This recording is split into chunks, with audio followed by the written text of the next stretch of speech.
Insta360 எங்கே called விழுந்துருச்சுங்க bro. Camera ஏதாவது இங்கே விழுந்து கிடந்துச்சா? கேமரா நான் இப்போ கிராஸ் பண்ணும்போது இங்கே கேமரா இருந்துச்சா? செகண்ட் சரி டாட்டா. சரி போய்ட்டுறேன். சரி போய்ட்டு சரி டாட்டா பை.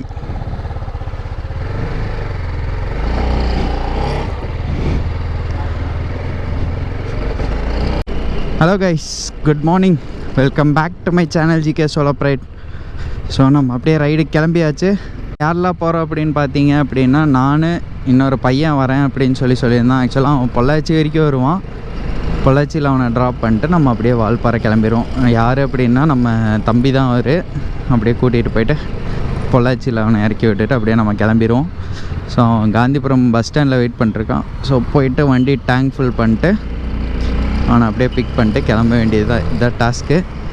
சரி இருங்க மக்களே, வண்டிக்கு டேங்க் ஃபில் பண்ணிட்டு அவனை அப்படியே பிக்கப் பண்ணிட்டு நம்ம கொஞ்சம் சிட்டியை விட்டு அவுட்ரு போயிட்டு நான் உங்களுக்கு vlog கண்டினியூ பண்ணுறேன். நம்ம சேனலுக்கு யாராவது புதுசாக வந்திருந்தீங்கன்னா மறக்காமல் சப்ஸ்கிரைப் பண்ணிக்கோங்க. பக்கத்தில் இருக்கிற வெள்ளைக்கான தட்டி விட்டுக்கோங்க, அப்படியே ஆளில் போட்டுக்கோங்க.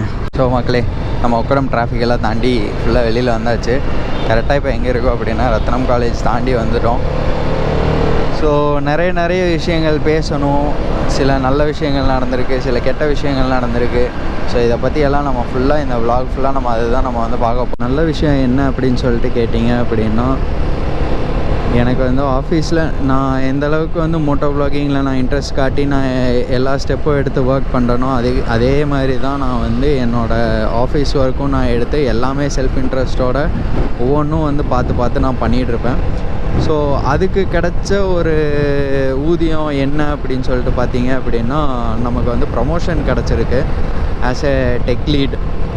ஸோ இனி வந்து இன்னும் கொஞ்சம் ரெஸ்பான்சிபிலிட்டிஸ் தான் வந்து எனக்கு ஜாஸ்தி ஆகும். பட் இருந்தாலும் பரவாயில்ல, பார்த்துக்கலாம். நம்மளால் என்ன பண்ண முடியுமோ அதை தாண்டி நம்ம பண்ணுவோம் அப்படிங்கிற ஒரு கான்ஃபிடென்ஸ் ஒன்று வந்துருக்குது.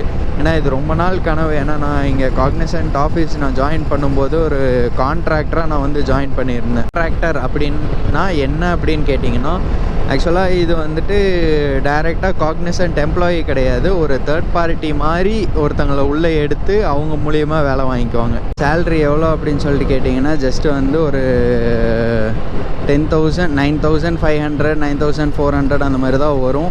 நைட் ஷிஃப்ட் ஒர்க் பண்ணால் மட்டுமே வந்து ஒரு 12,000 ரூபா அந்த மாதிரி ரேஞ்சுக்கு வந்துட்டு இருந்துச்சு. ஸோ நம்ம நைட் ஷிஃப்ட்டு பார்த்தா தான் நமக்கு கொஞ்சம் சேல்ரி கைக்கு பிடிக்க முடியும். அதே மாதிரி கரெக்டாக அது வந்து லாக்டவுனில் அமைஞ்சிருச்சு என்னால். ஸோ வேறு கம்பெனி எதுவும் 1 இயருக்கு அப்புறம் ஸ்விட்ச் பண்ண முடியல. சரி லாக்டவுன்லாம் முடிஞ்சதுக்கப்புறம் பார்க்கலாம் அப்படிங்கும்போது இங்கேயே வந்து ஆல்ரெடி 3 இயர்ஸ் போயிருச்சு.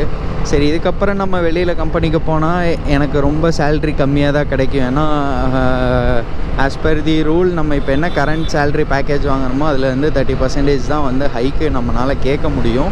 அதாவது வேறு கம்பெனிக்கு ஸ்விட்ச் ஆகிறப்போ. அப்போது பார்த்தீங்க அப்படின்னா என்னோடய சேல்ரி 1,20,000 அரவுண்ட் அந்த மாதிரி தான் வந்து பர் இயருக்கு இருந்துச்சு. ஸோ அதை வந்து நீங்கள் ஒரு 30% இன்க்ரிமெண்ட் அப்படின்னா ஒரு 1.25 லட்சம் 2 லட்சம் 2.5 லட்சம் வரைக்கும் தான் மோஸ்ட்டாக நம்ம கேட்க முடியும். ஸோ அப்போ எவ்வளோ வரும் அப்படின்னு சொல்லிட்டு பார்த்தீங்கன்னா அரௌண்ட் 15,000 16,000 அந்த மாதிரி தான் வந்து நமக்கு கைக்கு வரும். ஸோ இதனால் நமக்கு வந்து எந்த யூஸுமே இருக்காது.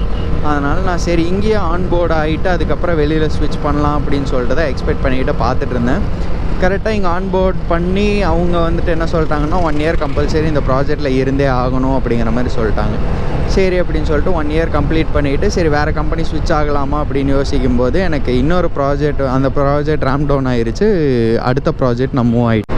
ஸோ அதுக்கப்புறம் வந்து வேறு ப்ராஜெக்ட் மாறிட்டேன். ஸோ அந்த ப்ராஜெக்ட் வந்துட்டு ஏன்னா டோட்டலாக நம்ம அப்படி அப்ராப்ரேட்டாக வெளியில் போக முடியாது. எந்த ஆஃபர் லெட்டரும் இல்லாமல் நம்ம வந்து வெளியில் போக முடியாது. ஸோ நான் என்ன பிளான் பண்ணேன் அப்படின்னா, எனக்கு வந்து டீம் லீட் போஸ்டிங் கொடுத்தா நான் வந்து இந்த ப்ராஜெக்டில் நான் கண்டினியூ பண்ணுவேன். எனக்கு எவ்வளோ சீக்கிரம் கொடுக்குறீங்களோ அவ்வளோ நாள் நான் வந்து இந்த ப்ராஜெக்டில் நான் கண்டினியூ பண்ணுவேன். அப்படி இல்லைன்னா நான் கம்பெனி ஸ்விட்ச் பண்ணிட்டு போயிடுவேன். ஆல்ரெடி இவங்ககிட்ட ப்ராஜெக்டில் இன்ஃபார்ம் பண்ணி தான் இருந்தேன். ஸோ அதுக்கப்புறம் ஒரு 1 இயர் இப்போது இந்த ப்ராஜெக்ட் ஜாயின் பண்ணி 1 இயர் ஆச்சு. ரேட்டிங்கும் வந்து பார்த்திங்கன்னா நல்ல ரேட்டிங் 5 ஸ்டார் ரேட்டிங் தான் வாங்கியிருந்தேன். ஏன்னா என்னோடய எஃபர்ட்ஸ் என்னோடய இன்புட்ஸ் நிறையா வந்து ப்ராஜெக்ட்டுக்காக கொடுத்துருக்குறேன். ஸோ ஆப்வியஸாக எனக்கு 5 ஸ்டார் ரேட்டிங் கொடுத்துருந்தாங்க. அது வந்து ஆக்சுவலாக நான் போன ஒரு 2-3 மாதத்துக்கு முன்னாடியே வந்துட்டு எனக்கு ப்ரமோஷன் வரும்னு நான் எக்ஸ்பெக்ட் பண்ணியிருந்தேன். பட் ஆனால் அந்த டைமில் எனக்கு வந்து ப்ரமோஷன் வரல. சரி ஓகே லேட் ஆகும் போல் அப்படின்னு சொல்லிட்டு நம்ம கம்பெனி ஸ்விட்ச் பண்ணலாம் அப்படின்னு சொல்லிட்டு நடுவில் ஒரு 2 வாரத்துக்கு முன்னாடி வரைக்கும் கம்பெனிஸ் தேடிட்டு இருந்தேன். ஸோ சரி பார்க்கலாம் அப்படின்னு சொல்லிட்டு பார்த்துட்டு இருக்கும்போது லாஸ்ட் வீக் வந்து எனக்கு ஒரு மெயில் ஒன்று வந்துருந்துச்சு. 25ஆந்தேதி 26ஆந்தேதி சம்திங் அந்த டேட்ஸில் வந்து எனக்கு ஒரு மெயில் ஒன்று வந்துருந்துச்சு. என்ன அப்படின்னா your promotion has been eligible இந்த மாதிரி அப்படின்னு சொல்லிட்டு காக்னிசன்ட் அஃபிஷியலாக எனக்கு ஒரு மெயில் ஒன்று சென்ட் பண்ணியிருந்தாங்க. சரி ஓகே நமக்கு தான் இங்கேயே ப்ரொமோஷன் கிடச்சிச்சு, இனி நம்ம ஏன் வெளியில் போகணும் அப்படின்னு சொல்லிட்டு ஸோ அப்படியே இங்கே நான் ஸ்டே பண்ணிட்டேன். ஏன்னா நான் இங்கே கோயம்புத்தூரை விட்டு நான் வெளியில் போய் வேறு ஊரில் நான் ஒரு இப்போ எனக்கு ஒரு 7.5 அந்த மாதிரி 7.5 அரௌண்ட் 8க்குள்ளார ஒரு ஆஃபர் வரும்னு வச்சுக்கோங்களேன். கெட்ட விஷயம் என்ன அப்படின்னு சொல்லிட்டு பார்த்தீங்கன்னா நம்ம மிரரை வந்து யாரோ உடச்சிட்டாங்க மக்களே. யார் உடச்சாங்க என்னங்கிறது தெரில. நானும் சிசிடிவியில் ஃபுல்லாக செக் பண்ணிட்டேன். பட் பெருசாக யார் உடச்சா அப்படிங்கிற ஐடியாவே வந்து எனக்கு கிடைக்க மாட்டேங்குது. மிரர்ஸ் உடச்சிட்டாங்க. நம்ம எக்ஸ்பெக்ட் பண்ணி நம்ம நேற்று வெயிட் பண்ணதே வந்து பார்த்திங்கன்னா நம்ம ஃபேரிங்க்கு வந்து இது கார்டு வரும் அப்படின்னு சொல்லிட்டு தான் நம்ம எக்ஸ்பெக்ட் பண்ணி ரொம்ப வெயிட் பண்ணிகிட்டு இருந்தது. கடைசியில் பார்த்தா அவங்க ரொம்ப சொதப்பிகிட்ருக்கிறாங்க. எனக்கு என்ன பேசுகிறதுன்னு தெரில. நம்ம எதுவும் பேசவும் முடியாது. ஏன்னா ஒரு அமௌண்ட் வந்து நம்ம ப்ரொமோஷன் அப்படிங்கிறதுனால அவங்க லெஸ் பண்ணியிருக்காங்க. மீதி தான் நம்ம வந்து பே பண்ணிடுறோம். இதுக்கும் நான் பே பண்ண வேண்டிய அமௌண்ட் எல்லாமே நான் ஃபுல்லாக பே பண்ணிட்டேன். அப்படி இருந்தும் அவங்க வந்து டிலே பண்ணிருக்கிறாங்க. என்ன ரீசன்னு தெரியல. எப்போ வரும் அப்படிங்கிறதும் தெரியல. மோஸ்ட்டாக இன்றைக்கி வரும் அப்படின்னு சொல்லிட்டு எக்ஸ்பெக்ட் பண்ணியிருக்கேன். பொள்ளாச்சியில் நம்ம தம்பியை ட்ராப் பண்ணிவிட்டு நம்ம அப்படியே கிளம்பியாச்சு வால்பாறையை நோக்கி. வாங்க அப்படியே வால்பாறையை நோக்கி பறக்கலாம். அதுக்கு முன்னாடி நம்ம எங்கேயாவது ஒரு ஏடிஎம் இருந்துச்சுன்னா கொஞ்சம் பணம்லாம் எடுத்துகிட்டு போகலாம். நான் டேடிகிட்ட கேஷ் வாங்கிட்டு வரணும்னு நினச்சேன். சேஞ்சு வேணும் அப்படின்னு சொல்லிட்டு மறந்துட்டு வந்துட்டேன். கிளம்புறப்போ லேட் ஆயிடுச்சுன்னு. சரி ஓகே நோ ப்ராப்ளம், பார்த்துக்கலாம்.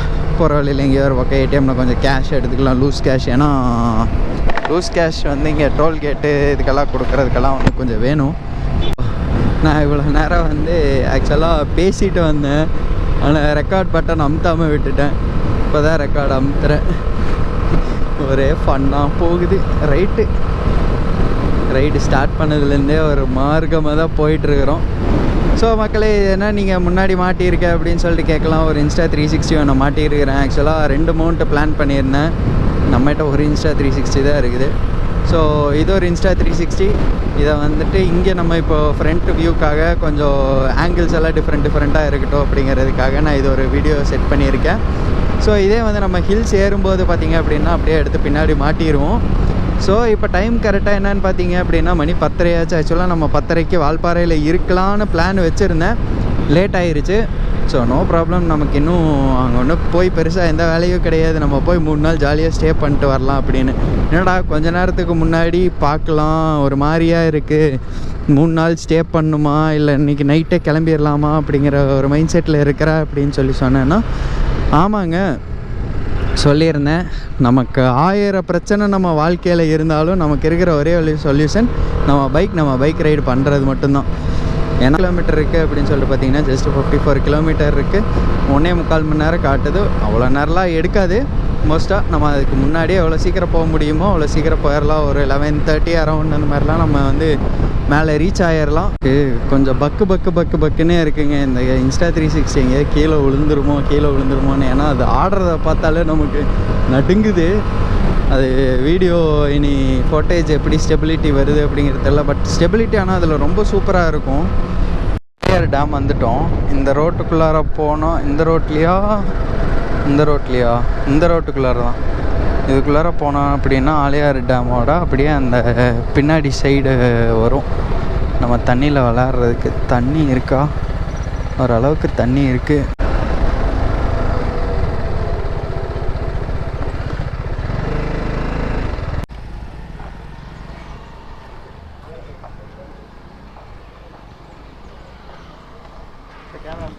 புரியலண்ணா ஓகே மக்களே, we are entering into Valparai. So கேமராலாம் பின்னாடி எடுத்து ஃபிட் பண்ணியாச்சு. ஸோ கொஞ்சம் தூரம் முன்னாடி போயிட்டு இது பண்ணலாம். அப்படியே மேலே ஹில்ஸ் ஏறும்போது வண்டி ஸ்டாப் பண்ணிட்டு பின்னாடி Insta 360 ஆன் பண்ணிக்கலாம் மக்களே.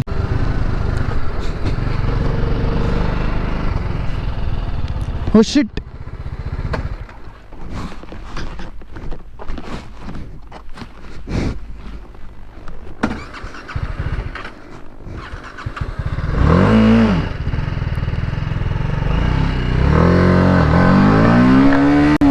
Insta 360 எங்கே கழண்டு விழுந்துருச்சுங்க ப்ரோ. கேமரா ஏதாவது இங்கே விழுந்து கிடந்துச்சா? கேமரா நான் இப்போ கிராஸ் பண்ணும்போது இங்கே கேமரா இருந்துச்சா? பார்க்கலையே. Okay bro.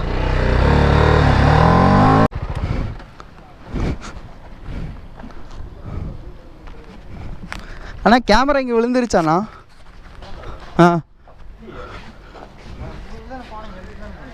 இப்போ தான் இங்கே பின்னாடி கட்டிட்டு போனால் இங்கேருந்து கொஞ்சம் தூரம் போகிறதுக்குள்ளாரியே காணணும்.